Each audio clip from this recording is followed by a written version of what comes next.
नमस्कार दोस्तों, आपको पता है कि कल CGLE 2015 का एग्जाम हो चुका है। मॉर्निंग में जो पेपर हुआ था उसका एक सेट मिला है। Test for number 1224167। इसके इंग्लिश पोर्शन के कुछ क्वेश्चन डिस्कस करते हैं। इसमें जैसे सिनोनिम एंटोनिम है उनको डिस्कस करने का मुझे कोई तुक नजर नहीं आया। आपको किताबों में मिल ही जाएंगे। बाकी के उनको तो मैंने देखा भी नहीं कि क्या थे और क्या नहीं थे। बाकी के आंसर्स मैं इस वीडियो के एंड में जो मुझे ठीक लगते हैं मैं आपको बता दूंगा। बाकी तो SSC फाइनल अथॉरिटी है। आइए डिस्कस करें। Question number 151। He went there। यहां पर कुछ था, बाई फुट शायद था और उसकी जगह ऑन फुट होना चाहिए। ये हमने प्रेपोजिशन वाली वीडियो में डिस्कस किया था कि जब आप पैदल जाते हैं यू गो ऑन फुट, जब आप गाड़ी से जाते हैं यू गो बाई कार, और किसी स्पेसिफाइड कार हो जैसे मेरे दोस्त की कार, तब आप you go in the car of your friend. इस तरह से हमने डिस्कस किया था। तो यहां पर गलती थी ऑन फुट। ये बहुत कॉमन है, आप लगभग आपकी सबकी ठीक रहा होगा। ये मेकिंग पाइज एंड केक्स, यहां पर शायद आर था, मिसिस रेड्डी स्पेशलिटी। ये सब्जेक्ट वर्ब एग्रीमेंट वाले टॉपिक में हमने डिस्कस किया था। ये मेकिंग इसका सब्जेक्ट है। मेकिंग तो एक ही है, जैसे पाइज और केक बनाना उनकी एक स्पेशलिटी है, तो यहां पर इज है। After long illness I am happy to see you up and, यहां पर कुछ और था जो सही होगा, अप एंड अबाउट हो। देखिए इस सेंटेंस में थोड़ा सा कंफ्यूजन है। अगर मैं इस सेंटेंस को एग्जामिनेशन पेपर में देता, पेपर सेटर में होता, तो मैं इसको ऐसे लिखता, I am happy to see you up and about after long illness. इससे जो ऐसे मिल रहा है वो ये मिल रहा है कि लंबी बीमारी के बाद मैं, जैसे मैं लंबी बीमारी के बाद आया हूं, और जबकि वो कहना ये चाहते हैं कि आपको मैं लंबी बीमारी के बाद हंस को इलते घूमते देख के बड़ा खुश हूं। तो इसको थोड़ा बाद में देना चाहिए। बट एनीवे, जो हमने ठीक करना था वो ये था, अप एंड अबाउट इसके लिए करेक्ट फ्रेज है जो यूज होना चाहिए। अगला, द डेजर्टेड गार्डन वाज होगा, यहां पर वाज या वर। इन्फेस्टेड विद, ये करेक्ट है, प्रेपोजिशन विद आएगा, इन्फेस्ट के बाद विद। ये तो मेरे से गलती हुई।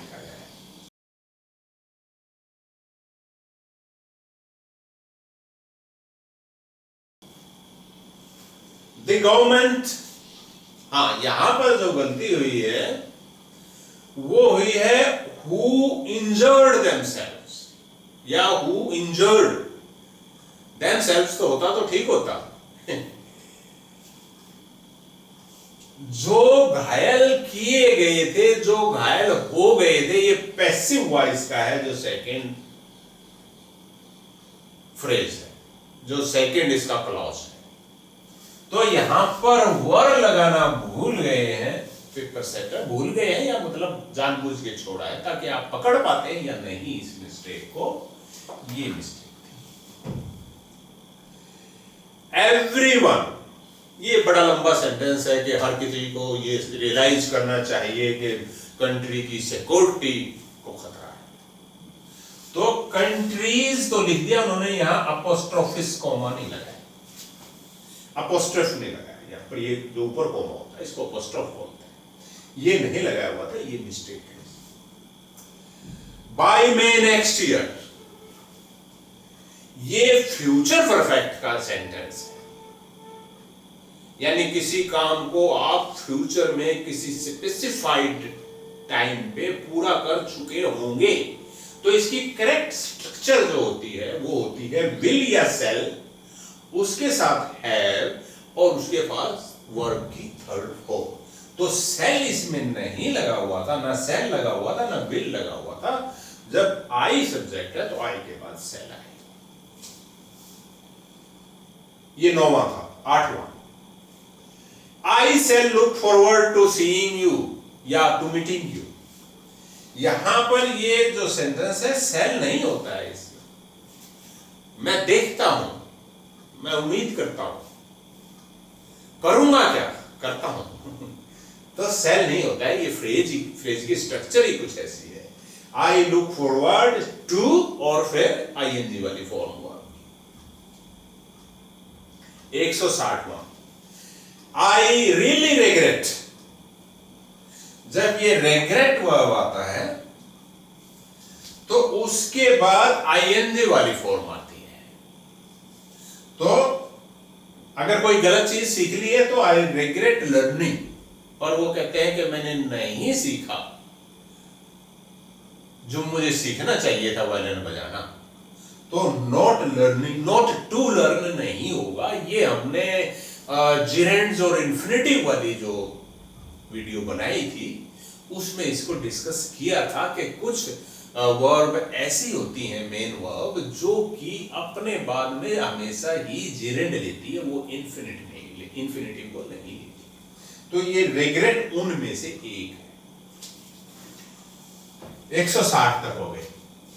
61, 62, 63, 64 मेरे ख्याल में बहुत सिंपल है। उनके मैं आंसर्स आपको एंड में बता दूंगा, पर डिस्कस करने के लिए ना टाइम है ना स्पेस। 169, स्पीक अबाउट और टॉक अबाउट। थोड़ा सा सोचने की बात इन्हीं में। जब आप स्पीक अबाउट बोलते हैं तो जो आदमी बोल रहा है उसी पे ज्यादा जोर होता है।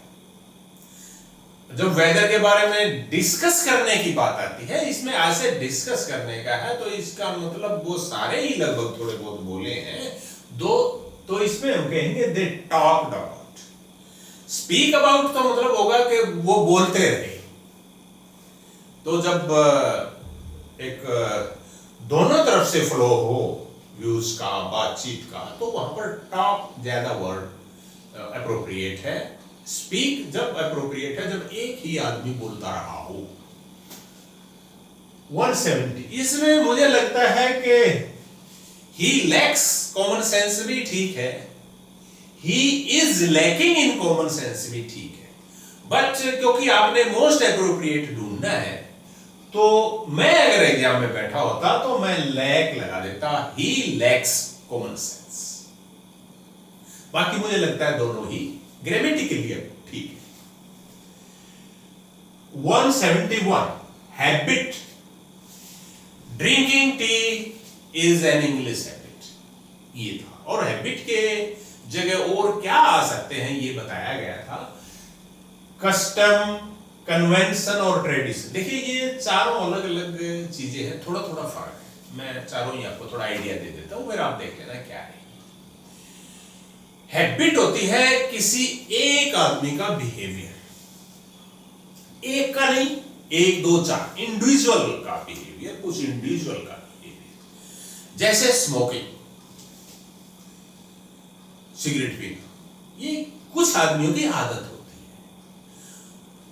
पूरे आवे की आदत नहीं होती, पूरे समाज की नहीं होती। और जब कोई आदत या कोई बिहेवियर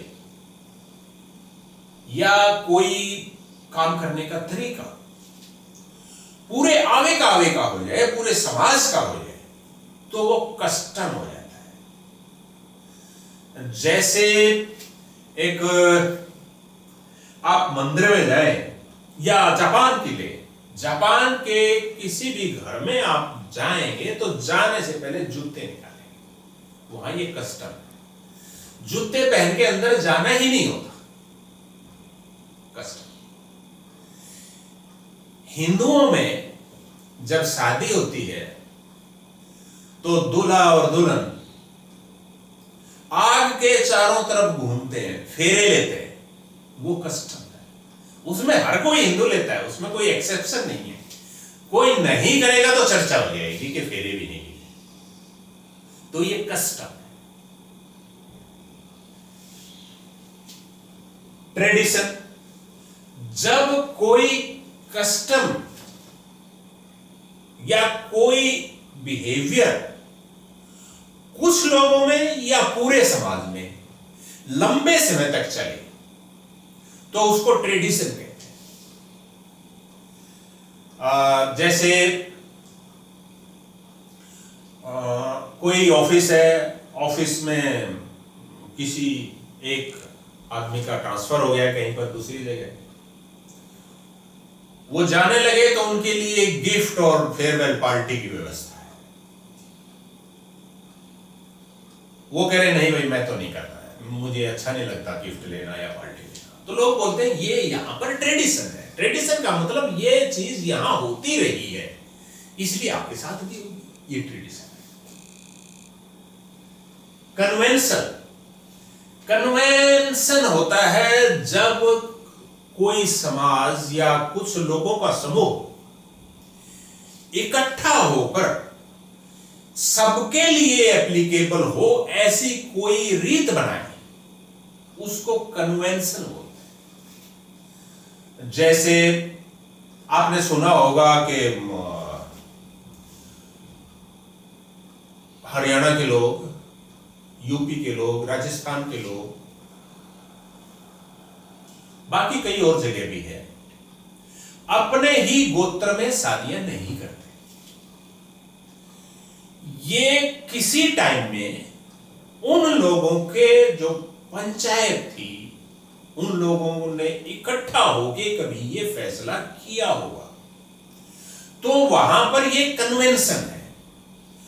अब उसमें अगर कोई डेविएशन करना है, उसमें कोई बदलाव करना है, उसके लिए भी उनको एक कन्वेंशन करनी पड़ती है।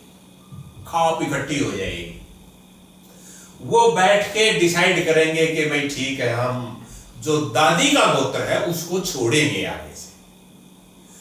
तो ये कन्वेंशन है, क्योंकि उन्होंने सब पे एप्लीकेबल हो ऐसे कुछ कॉमन नियम बनाए हैं अपने लिए।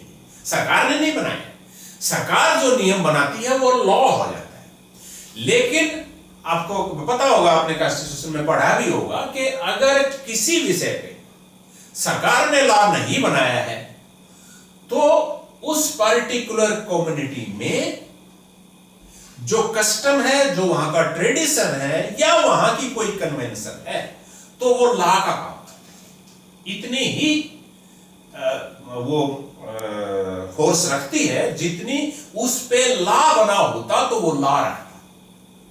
तो कन्वेंशन ये चीज।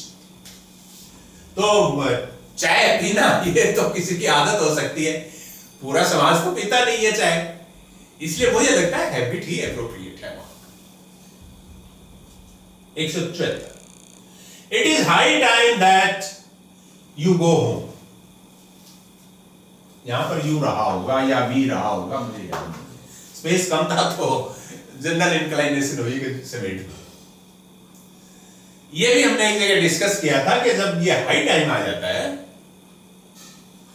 उसके बाद दैट के बाद जो वर्ब आती है वो पास्ट में होती है। हाई टाइम का मतलब, इट इज हाई टाइम कहने का मतलब है कि अब से पहले कर दिया होता। आमतौर पे हम लेते हैं कि भाई अब समय आ गया इसको कर दें, ऐसा नहीं है, ऐसा हम हिंदी में बोलते हैं। अंग्रेजी में मतलब होता है कि ये अब तक कर देना चाहिए था। Past, it is high time that you did it, past में होती है यहां पर, तो वेंट होगा गो की जगह। 175, mister Mukherjee knows so many languages, isn't it? ये क्वेश्चन टैग वाली वीडियो में हमने बताया था कि जिस टेंस में मेन सेंटेंस होता है, क्वेश्चन टैग वाला सेंटेंस हमेशा उसी टेंस का होता है। लेकिन अगर आपका मेन सेंटेंस असर्टिव है, अफर्मेटिव है, तो आपका क्वेश्चन टैग नेगेटिव में होगा, और अगर मेन सेंटेंस नेगेटिव है तो आपका क्वेश्चन टैग अफर्मेटिव होगा। सिर्फ ये फर्क होता है। जब नोज आ गया, इसका मतलब ये प्रेजेंट सिंपल का टेंस है, तो यहां पर इजंट इट नहीं आएगा, डजंट ही आएगा। ए प्रोसेस इन्वॉल्व, अच्छा ये हाँ 76 के बाद जो 77, 78 और 81 तक छोड़ दीजिए, मुझे ध्यान नहीं है क्या है, पर बहुत ही सिंपल रहा होगा। 182 में है, इसके लिए एक वर्ड ढूंढना है, a process involving too much official formality. इसके लिए ब्यूरोक्रेसी और रेड टेपिज्म दो, लगता है कि दो में से कोई होगा, बट रेड टेपिज्म इसके लिए मोस्ट एप्रोप्रिएट है। एक्चुअली रेड टेपिज्म होता क्या है, दफ्तरों में खासकर बहुत पहले फाइलों पे लाल रंग का बैंड बांधा जाता था, टेप बांधी जाती थी एक फाइल पे, दूसरी फाइल पे, रूल्स पे, जो भी इंपोर्टेंट होते थे, और उन सब को खोल के देखना होता था कि ये जो हम डिस्कस कर रहे हैं ये सब इसके इन अकॉर्डेंस है कि नहीं। तो जितने वो पेपर, जितने वो फाइलें, जितने फोल्डर टेप लगे हुए होंगे, उतनी ही ज्यादा फॉर्मेलिटीज इन्वॉल्व रहेंगी किसी काम के निष्पादन में, किसी काम को निपटाने में। तो इसीलिए जब बहुत सारे रेड टेप हो तो उसको रेड टेपिज्म बोल देते हैं, यानी बहुत कुछ इन्वॉल्व हो उसमें, जो ऑफिशियल प्रोसेस है बहुत लंबा हो, उसको रेड टेपिज्म बोल देते हैं। ब्यूरोक्रेसी का मतलब वो अफसरशाही होता है, जब अफसर अपनी सब कुछ चलाए, कानूनों का ध्यान ना करे, अफसर अपने आप को ही सब कुछ समझे, वो ब्यूरोक्रेसी होती है। रेड टेपिज्म होता है जब फॉर्मेलिटी